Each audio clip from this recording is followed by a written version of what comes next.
मगर यहाँ पर एक बात नोट करूंगा मैं, तीजा कराओ, 10वां कराओ, 20वां 40वां कराओ, मगर तीजा 10वां 40वां बिरयानी पका के दावत करके खिलाने का नाम नहीं है। मरने वाले को कोई फायदा नहीं। क्या बात है, मरने वाला मर गया। इतने इतने लंबे चावलों की, गोरी के चावलों की बिरयानी चल रही है। गांव का चौधरी भी खा रहा, गांव का मुखिया भी खा रहा, नंबरदार भी खा रहा, प्रधान भी खा रहा, हाजी जी भी खा रहे, मौलाना साहब भी खा रहे, जिसकी 50,000 रुपए महीने की इनकम है वो भी खा रहा। अरे यार, तुमने इस यतीमों का माल खा रहे हो, छोटे छोटे बच्चे छोड़ के गया माल खा रहे हो। तुम्हारे खाने से कोई फायदा नहीं होगा। कुरान पढ़ो, नबी का दुरूद पढ़ो, मिलाद शरीफ पढ़ो, कलमा शरीफ पढ़ो, पढ़ पढ़ के उसकी रूह को इसाले सवाब करो। ये है फायदे की बात। क्या बात है, सुभान अल्लाह, सुभान अल्लाह।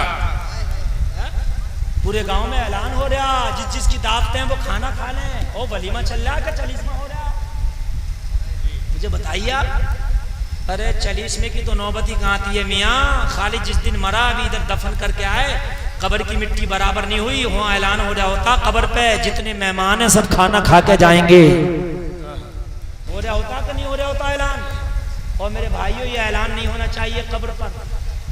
2 घंटे तकरीर हो गई, 2 घंटे। हाँ, बस 5 मिनट बोलूंगा और तकरीर खत्म। मुझे पता ही नहीं चला 2 घंटे कब हो गई यार। मैंने अभी घड़ी देखी।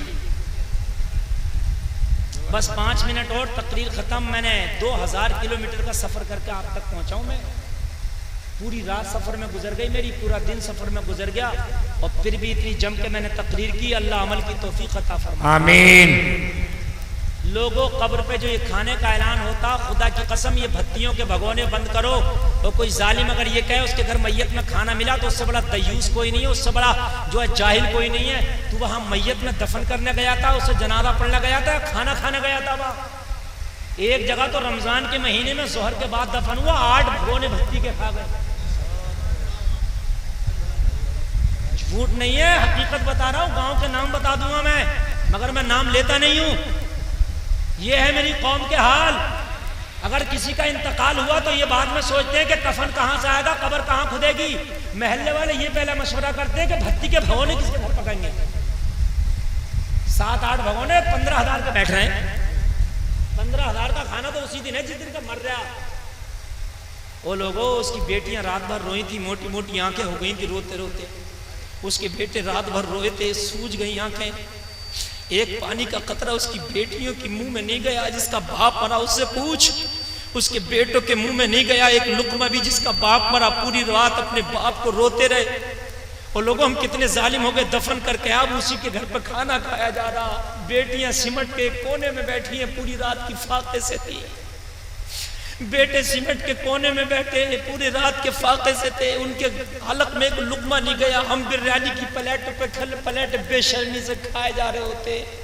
और लोगों, एक लुकमा नहीं है आज मैयत वाले के घर पे। एक लुकमा खाना जायज नहीं है, एक लुकमा भी।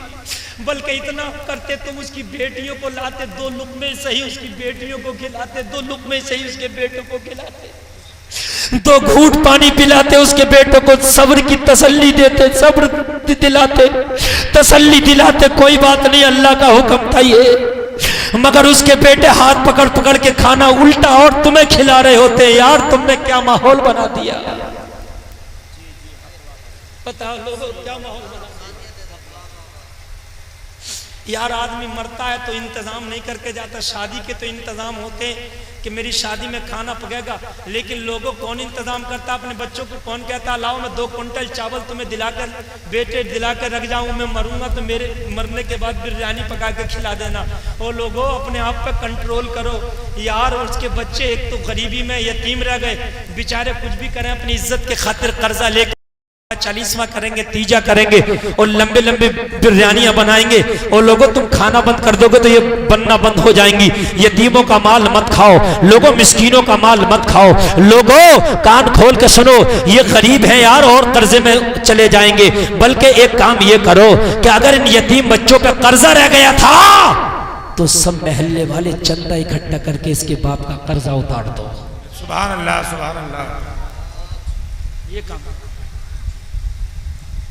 कब्र पर एक ऐलान होना चाहिए। आखिरी बात मत मेरी सुनो, और वो ऐलान ये हो खाने का ऐलान ना हो, कब्र पे ये ऐलान हो कि इस मरने वाले के ऊपर अगर किसी का कर्जा था तो उस कर्जे के जिम्मेदार हम हैं, वो हमसे आकर ले ले, और अगर ले ना सके तो इसका कर्जा माफ कर दे, या तो ले ले या माफ कर दे। ये ऐलान होना चाहिए मेरे भाइयों, ताकि मरने वाला कि जिम्मे किसी का कर्जा ना रहे। लोगों, मरना सबको है, मरने की तैयारी करो, अपने बच्चों को नेक बना जाओ, अपने घरों में इस्लामी माहौल पैदा करो, अपने बच्चों को इस्लाम का सिपाही बना जाओ, और किसी को सताओ मत, किसी का कर्जा लेके ना जाओ। जो कहा है अल्लाह कहने से ज्यादा अमल की तौफीक अता फरमाए। कोई खता हो गई है, तौबा करता हूँ, मौला माफ फरमाए। कलमा शरीफ पढ़ो एक बार, ला इलाहा इल्लल्लाह मुहम्मदुर रसूलुल्लाह सल्लल्लाहु अलैहि वसल्लम। सब बैठे रहे।